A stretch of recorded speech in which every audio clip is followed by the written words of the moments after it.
All right, we're about to jump into a legend you probably think you know, and then we're going to flip it completely on its head.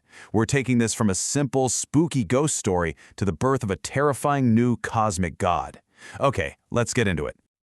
You see this face every single Halloween, right? It's supposed to be the cursed spirit of a man named Jack.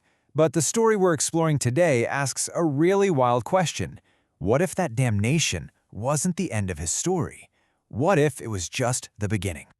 So to really understand the insane transformation he goes through, we have to start with the original Irish folklore. You know, the classic cautionary tale of a guy who was just way, way too clever for his own good.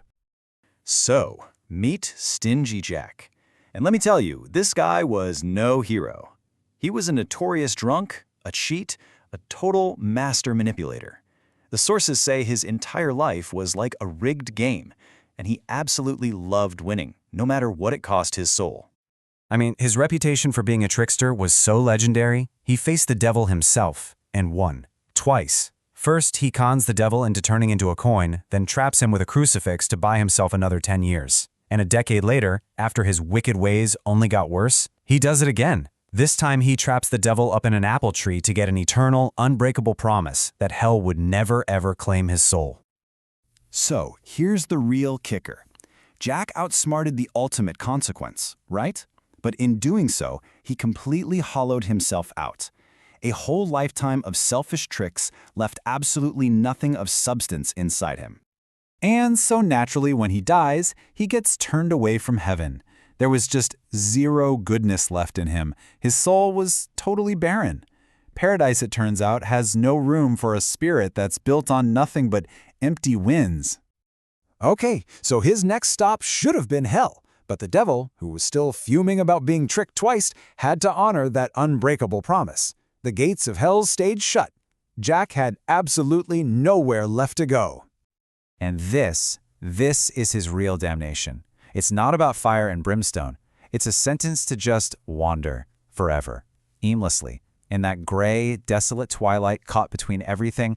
As one last kind of mocking gift, the devil tosses him a single burning coal from the fires of hell. Jack, ever the resourceful one, pops it into a hollowed-out turnip he had, and just like that, he becomes Jack of the Lantern, the lonely spirit we all know. But that is not the end of the story. This is where things get really interesting. This brings us to the second, much wilder part of our story. This is where the modern myth takes a hard left turn. Because in this version, the curse wasn't an ending at all. It was an opportunity.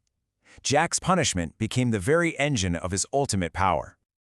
Now this is where Jack discovers a really terrible truth down there in the void. He wasn't a prisoner. He was unbound. See, once he was rejected by every system, both divine and demonic, he was finally free from all their laws.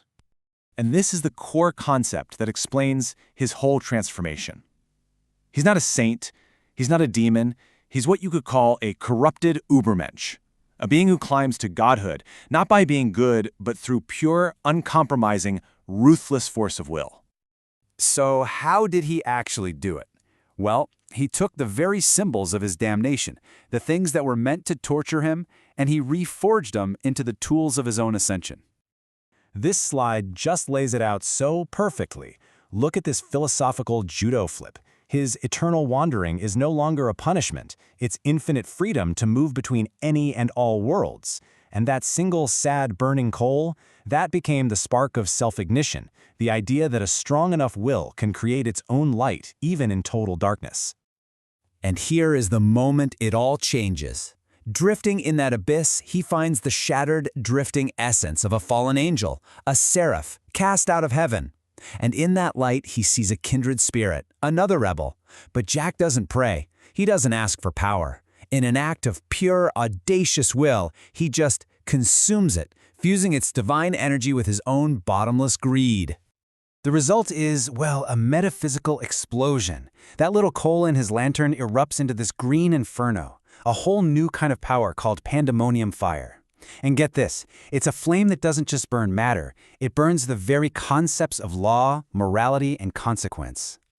He was no longer a cursed soul. He wasn't Stingy Jack anymore. He was something else entirely, something new, and frankly, something terrifying.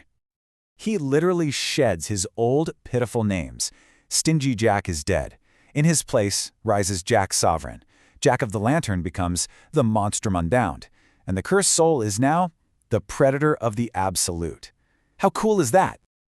And with those new names comes a whole new dominion. He wields hell magic on his own terms now. He can twist the very rules of reality itself. His curse of wandering is now the mastery of infinite movement, and he's given himself a new purpose. He's a cosmic debt collector.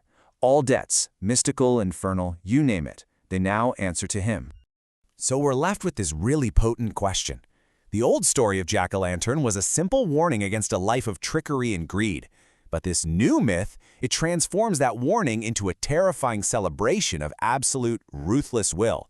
It kind of suggests that if you are willing to break every single chain, you can forge your own destiny, and maybe even become your own god. Definitely something to think about this Halloween.